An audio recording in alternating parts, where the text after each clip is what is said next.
I entrem a la primera entrevista del programa on parlem amb Enric Badosa, biòleg, ornitòleg, professor i membre de l'Institut Català d'Ornitologia, per saber com gaudir de la platja d'una manera diferent. Hola Enric, bon dia i benvingut. Hola, molt bon dia i encantat d'estar amb vosaltres. Moltes gràcies, Enric. Perquè el tema d'avui és un tema molt interessant ara que estem a temporada d'estiu, de que la gent ja va a la platja a refrescar-se en esta calor que fa, però clar, mos perdem moltes coses quan només anem a la platja en este sentit més lúdic o recreatiu, veritat? Sí, no, totalment. Penseu que a Catalunya tenim la mentalitat del nostre famós musical, de l'obra d'en Guimerà, de Mar i Cel, que l'himne és el mar és com un desert d'aigua, no? I aquest és el nostre concepte dels que no som avessats al mar, i el mar pot ser moltes coses, però el que segur que no és un desert d'aigua. Per tant, vivim enganyats, i el mar, molt lluny de ser una extensió de les zones urbanes, que és el que ens pensem molts dels catalans, que l'únic que fem allà és posar la tovallola a prendre el sol, i fins i tot exigim que hi hagi uns serveis tipus dutxes, aparcaments de bicicletes i tal. En realitat el mar no és una piscina de Gresite, sinó que és un medi natural que nosaltres hi traiem el nas, no? Igual que traiem el nas a vegades a alguns cims del Pirineu, traiem el nas al mar a fer un lleure. I a nosaltres no se'ns acudiria, per exemple, posar dutxes al Pedraforca, però sí que se'ns acut posar dutxes al mar, no? I això és una gran paradoxa que penso que hem de reflexionar-hi tots. I clar, en este sentit, lo Delta en concret no és un espai molt privilegiat, no? Perquè des d'un punt de vista natural del que parlem, no? Del que mos perdem quan només anem a la platja, tiramos allí a la tovallola i banyamos, per este punt de vista, lo Delta lo fa, és molt especial.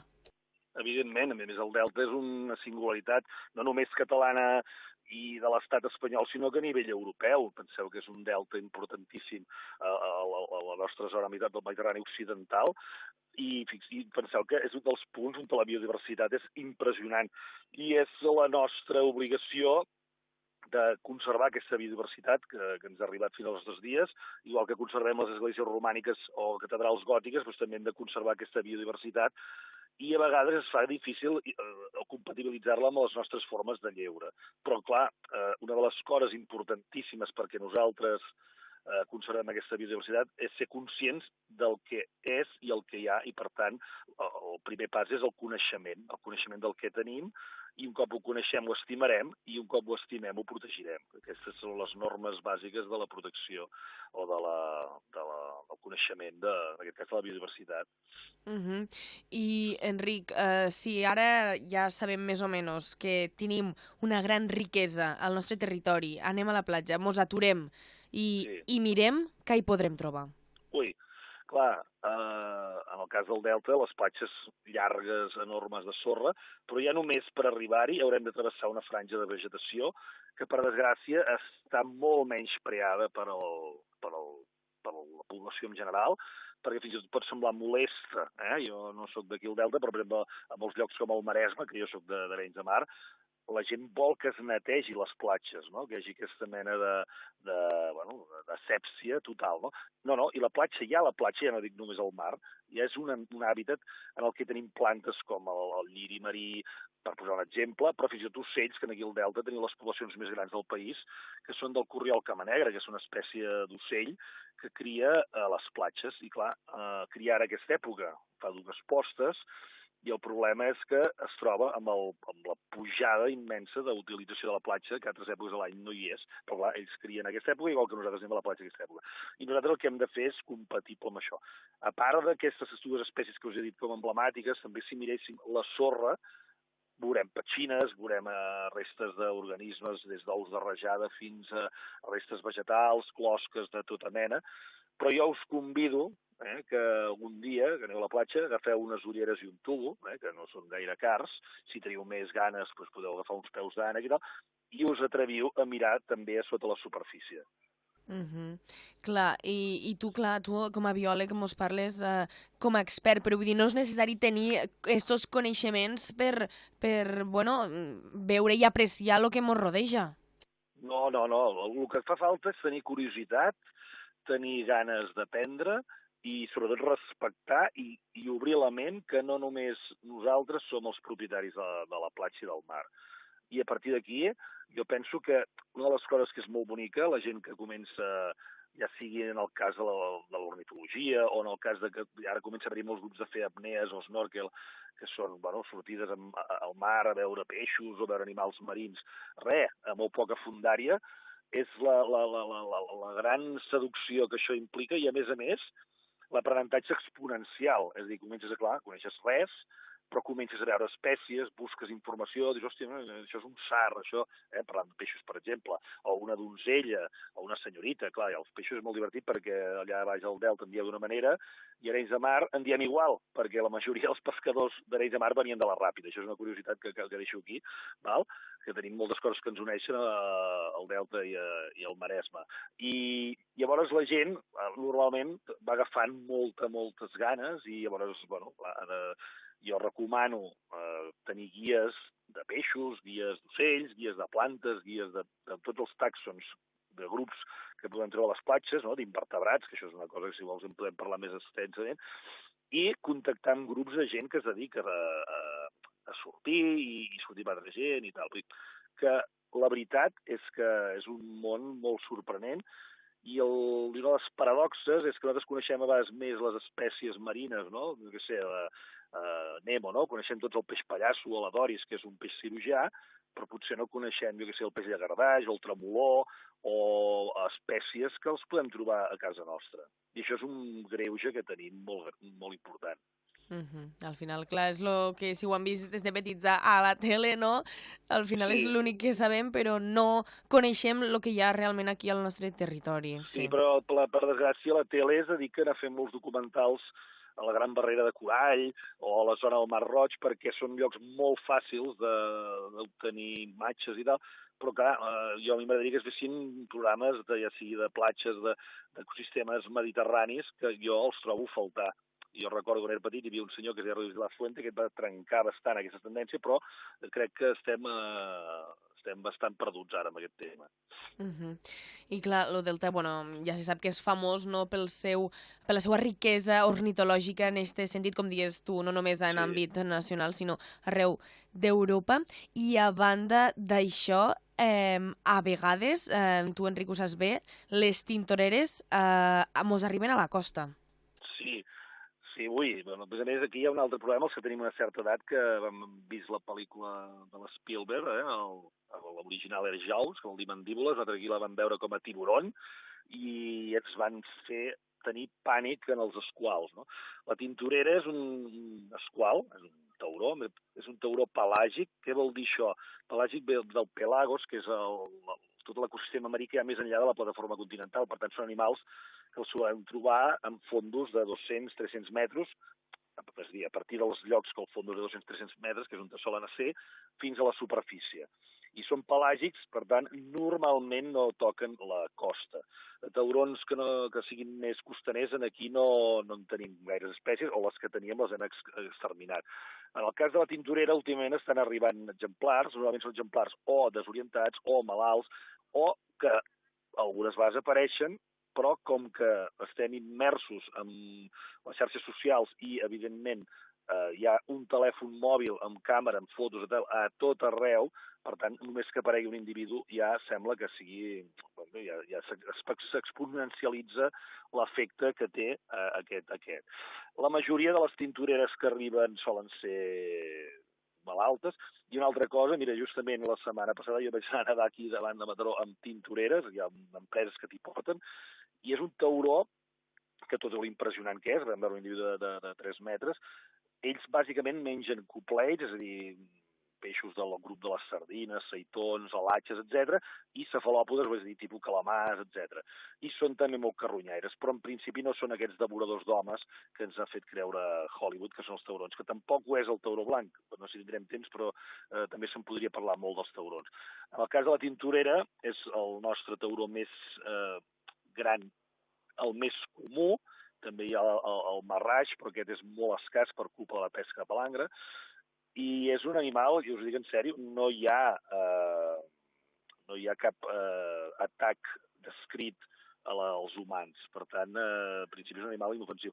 Òbviament, és un animal salvatge i no es pot fer borrades, és a dir, si nedem i ens en veiem una, no tocar-la, no acostar-nos-hi, ni fer res. Però ja us torno a repetir, on nosaltres ens banyem és molt complicat veure una tintorera i segurament estarà fora del seu hàbitat, per tant, ella estarà amb una mica de desavantatge respecte a nosaltres. Llavors hem de borrar una mica de la ment, no? Este pensament, oi, que perillosa, que tal, no és per a res així.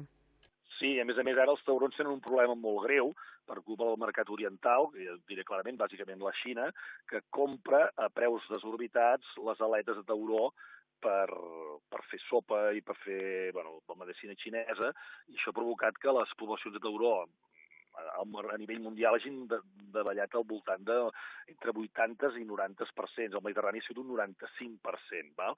Per tant, nosaltres som els seus grans depredadors, tintoreres incloses. Ja, clar. La història és girada, no?, en realitat.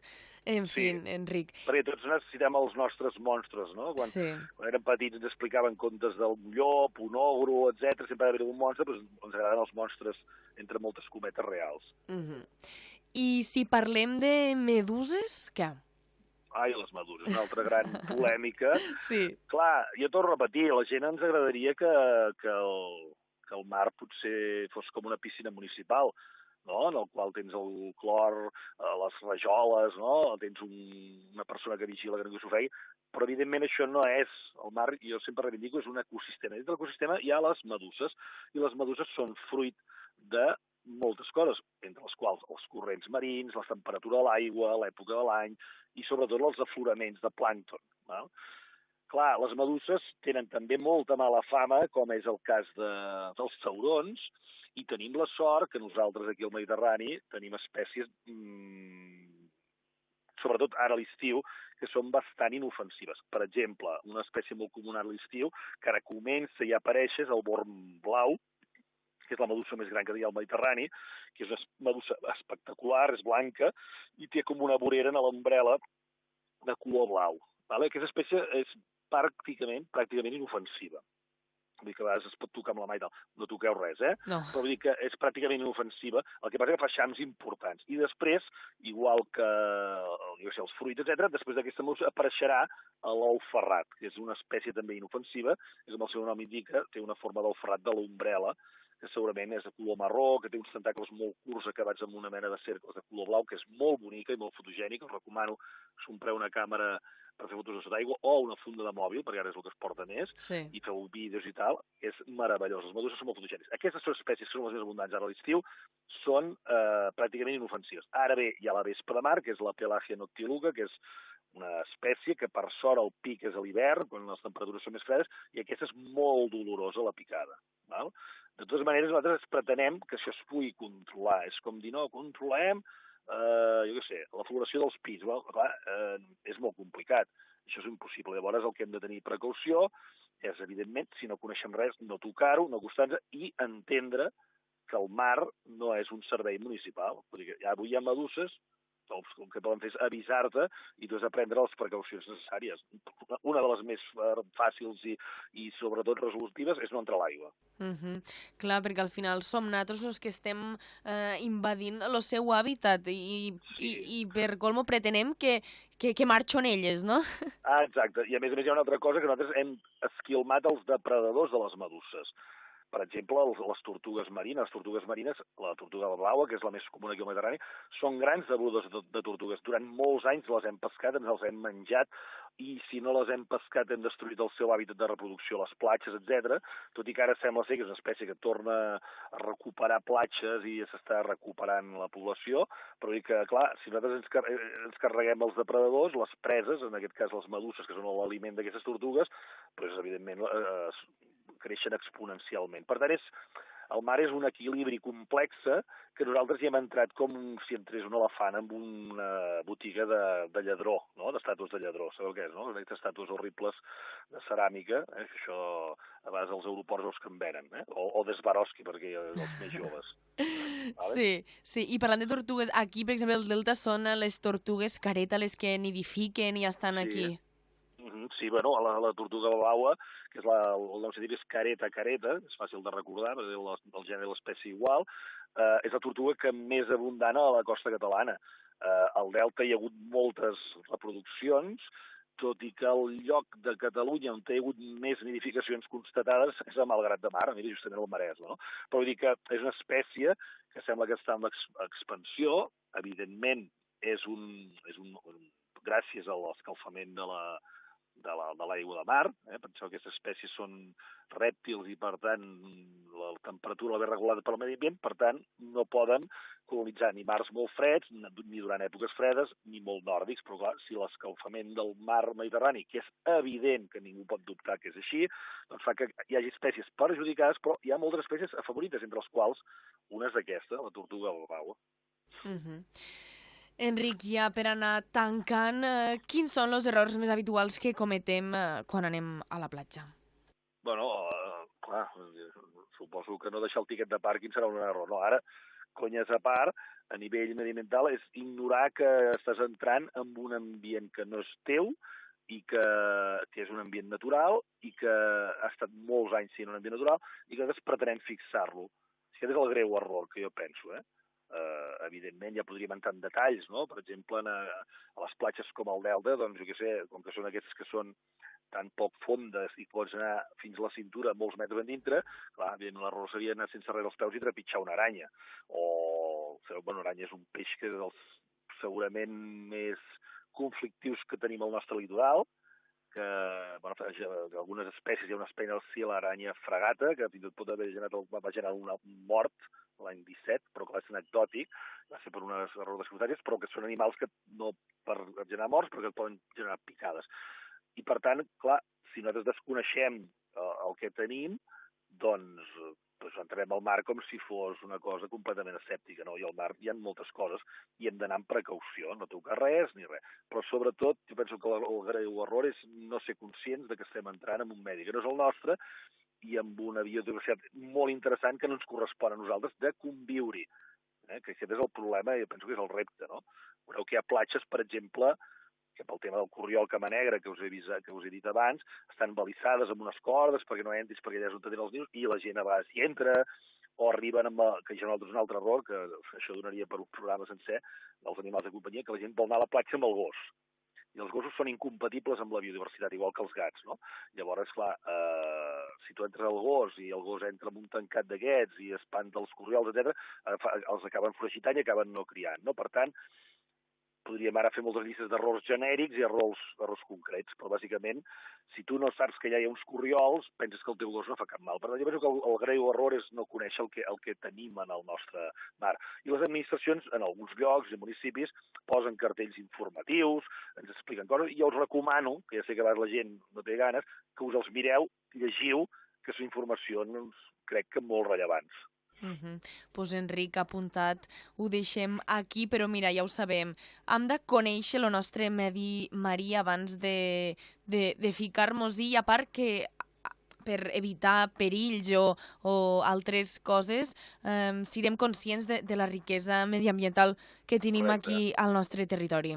Per evitar perills per nosaltres, però perills també per la biodiversitat, sí. perquè la puguem continuar tenint. Vull dir que hem de jugar aquestes dues bandes.